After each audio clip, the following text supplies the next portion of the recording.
So as with every patient, when we get to the reassessment phase, we're going to be reassessing every 15 minutes if they're stable and every 5 minutes if they are unstable. And then we're going to continually monitor their respiratory effort, skin color, temperature and condition, level of consciousness, and interactiveness, looking to see if there are any changes. If you need to perform some type of interventions like medication administration, or maybe if you have an ALS provider that's starting an IV, you want to try to get your parents or caregivers that can assist and try to keep the patient as calm as possible. And also with your communication and documentation, make sure that you're documenting everything relevant and passing that on to the emergency department. So now looking at some specific management and treatment for specific conditions. Respiratory problems, as we said, are the leading cause of cardiopulmonary arrest in the pediatric population. The failure to recognize and treat these can potentially lead to death. The patient must work harder to breathe and will eventually go into respiratory failure if it is left untreated. So in the early stages, you might note changes in their behavior, like they might be altered, or they might be very anxious or restless or combative. So we want to look for those signs early on. Other signs and symptoms of increased work of breathing, obviously things that we know to look for, those retractions, nasal flaring, tripod position, any type of adventitious sounds. As the patient progresses to possible respiratory failure, their efforts to breathe will decrease. Their chest will rise less with inspiration, meaning that their respiratory drive is more shallow. And they might have changes in their behavior and eventually an altered level of consciousness. As the patient progresses, also they might become very sleepy. They might start to have cardiac abnormalities as the heart becomes hypoxic, and that's where you start to see some changes in the cardiac rhythm, regularity of the pulse. They might become bradycardic. Respiratory failure does not always indicate an airway obstruction, so remember it might not always be something blocking. It could indicate some type of trauma, a nervous system problem, dehydration, or metabolic disturbances that have caused the respiratory drive to become low prior to this. So this condition can progress from respiratory distress to failure at any time. They might need supplemental oxygen, so for infants and children in possible respiratory failure, we're going to assist ventilation with a BVM. But if we're going to give just oxygen and don't need to ventilate, then we want to consider, again, do they need nasal cannula, non-rebreather, or for some infants and small children, blow-by oxygen, where we would take just an open oxygen tubing at around 8 to 10 liters, and we can use like a styrofoam cup if we have one available to us, or just blow the oxygen tubing near their face so they can breathe in some of that oxygen. Looking at airway obstruction, we know that this is a big thing for small children, especially infants as they're starting to learn to crawl. Any object that they pick up is usually going to go straight to their mouth. If this is a traumatic case, it could be teeth that are dislodged, but as you see here in the example, it could be any number of things: candy, small toys, money, batteries, buttons, you name it, and it's probably been in a child's airway. There are other things that could be obstructing the airway, like blood, vomit, or other secretions that could cause a airway obstruction that needs to be suctioned. Remember, if it's a foreign body airway obstruction, like what we just saw with the food or the money or small toys, then we want to do nothing if they are still coughing. We're just going to keep encouraging them to cough. But if they stop coughing and it is a complete obstruction and they're awake, then we're going to do alternating chest thrusts and back blows for an infant and a very small child. As they get older, we would do the Heimlich maneuver. And for any age group, if they do not respond, if the object does not come up and they become unresponsive, then we're going to need to progress into full CPR. Some infections can also cause upper airway obstruction. So infections that can cause swelling of that upper airway, that might also cause congestion, fever, drooling, and other cold symptoms. Two examples of these are croup and epiglottitis, and we're going to look at those a little bit in more detail here in just a moment. The obstruction, as we said, could be partial or complete. So if it is a foreign body, then we want to try to remove it if we can. Signs and symptoms of lower airway obstruction. So remember, this is like wheezing if we have bronchospasm, or crackles if it sounds like there is fluid or mucus there. The best way to auscultate the breath sounds in the pediatric patient is to listen to both sides of the chest at about the armpit level. We want to encourage coughing to clear the airway if it is a foreign body there. But again, remember, if it is a complete obstruction, we're going to do the 5 chest throws, 5 back thrusts, and then we are going to move on into CPR if the object is not expelled or if they become unresponsive. We want to use a head tilt, chin lift, and a finger sweep to try to remove any visible foreign object. And we might also use McGill forceps to go in and remove that object if we can see it, but we want to be careful we're not accidentally trying to push that down any further. Looking at asthma, this is where the bronchioles become inflamed. They begin to swell and produce excessive mucus, leading to difficulty breathing. So asthma actually has 2 phases, if you're not familiar. In the initial collapse of the alveoli or the bronchospasm, you're going to see wheezing and a whole lot of issues there with acute respiratory distress or dyspnea.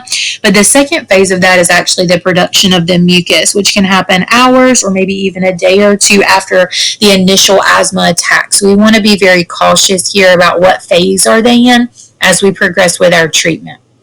A true emergency if this is not promptly identified. So we want to ask about a history. We're listening for lung sounds. We're looking for signs and symptoms. We're thinking about, do they have they prescribe nebulizer or metered dose inhaler? But even if they don't, we can administer this if they need it. We just need to contact medical control first. Pneumonia is one of the leading causes of death in children, and it is a general term that refers to an infection in the lungs, and it is does present in the pediatric patient the same as it would for an adult. It could be viral or bacterial. With the bacterial, it could be treated with antibiotics. If it's viral, it would not. Now, again, not our job to determine or diagnose this in the field. This is something they would look at the hospital and provide additional treatment for. As I mentioned before, other things that can cause airway obstructions, particularly to the upper airway, one of those is croup, which is an infection of the airway below the level of the vocal cords, usually caused by a virus. This is typically seen in children between 6 months and 3 years old, and is very easily passed between them. An adult can get it, but it wouldn't be as life-threatening because that swelling, they have a little bit bigger airway, so the swelling would not be considered life-threatening there. The hallmark signs of croup are stridor and a seal barking cough. Okay, so stridor and a seal barking cough. Those are your 2 things that you're looking for when you're thinking about this being croup potentially. And one of the ways that we can treat this at the EMT level is simply to take nebulized saline. So take a saline flush with about 3 or 5 mLs of saline, put it into a nebulizer and run it at 6 to 8 liters of oxygen, just as we would with any neb treatment. And that's just going to help moisten up those airway passages and reduce some of the inflammation here. Epiglottitis, these 2 can present kind of similarly because you can also have the stridor, but things that you're looking for with epiglottitis that you would not see with croup are high fever and also excessive drooling. So epiglottitis is a bacterial infection of the soft tissue in the area above the vocal cords, and it can cause the epiglottis to swell to 2 or 3 times the normal size, so the child has a very difficult time with swallowing, hence the excessive drooling. So fever and drooling are going to be your 2 clues for epiglottitis. Not a lot that we can do at the EMT level. You can try the nebulized saline for this as well, but likely they're going to need some additional treatment from ALS. They have the ability to give epinephrine through a nebulizer as well. Again, that is an ALS skill, not an EMT skill. So just make sure you know if you need to call ALS what they might potentially be doing. Bronchiolitis is a specific viral illness of newborns and toddlers that is often caused by RSV. It's more common in premature infants and results in copious secretions to the bronchioles. We're looking for signs of dehydration, shortness of breath, and fever here. Again, treatment is going to be probably antibiotics in the hospital, so not a lot that we can do in the field. Pertussis or whooping cough is caused by bacterium spread through respiratory droplets. There is a vaccine for this, but sometimes the child might be too young to get the vaccine. So important that the adults and older children around that infant get the vaccine to help keep them safe. Signs and symptoms are very similar to a cold, but they do have a very unique cough here with a whooping sound, and so that's going to be just very indicative of that. Again, not much we can do other than keep the patient comfortable.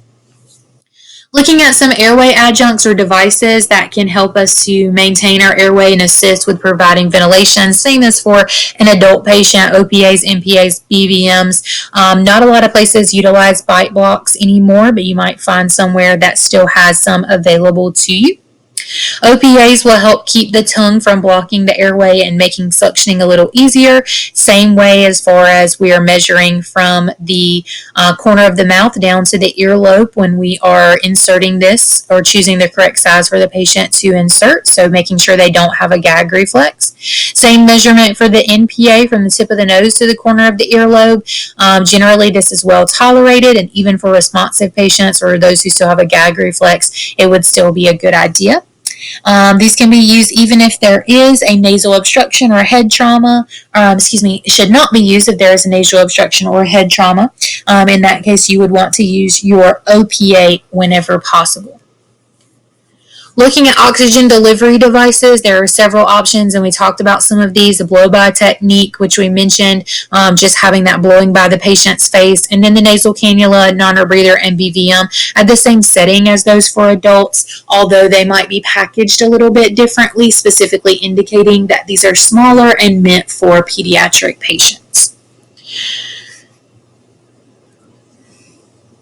Looking at the blow-by method, as we said, this is a little bit less effective as it does not provide a high concentration of oxygen, but sometimes this is the only option available to you, especially for small children and infants who won't tolerate face masks or who are too small for those.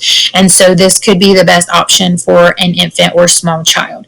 And that's what you see here in this picture on the right-hand side is her administering blow-by oxygen. She's using that cup that I mentioned to just kind of target it more towards the face, not holding it directly on the face, but just in the area around it.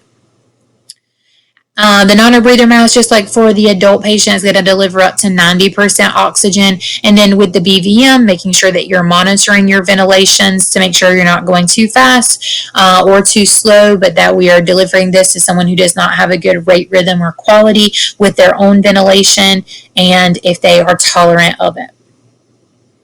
Same for an adult. If you have two rescuers, to be able to utilize the BVM to hold one person to hold two hands to hold that mask seal in place, that might be your best bet, making sure you are utilizing a properly sized mask and bag.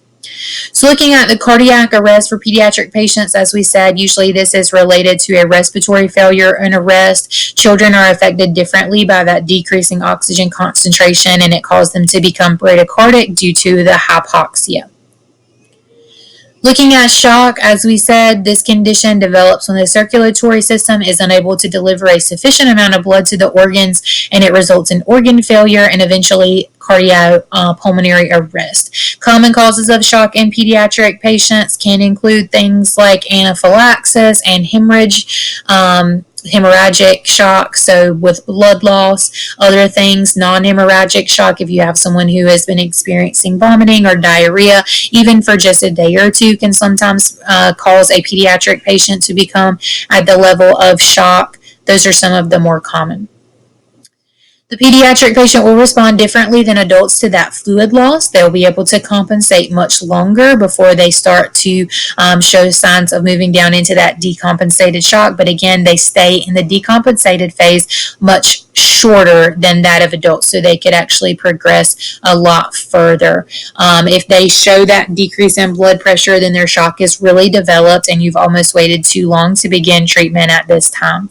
We want to limit the management to simple interventions, so keeping the patient warm as possible, applying oxygen when we need to, controlling any external bleeding, continuing to monitor the patient, positioning them in a position of comfort unless they need to be immobilized due to some type of spinal injury. If that's the case and they're on the backboard, blanket under and over the patient to maintain body temperature, providing rapid transport, contacting ALS if we need to.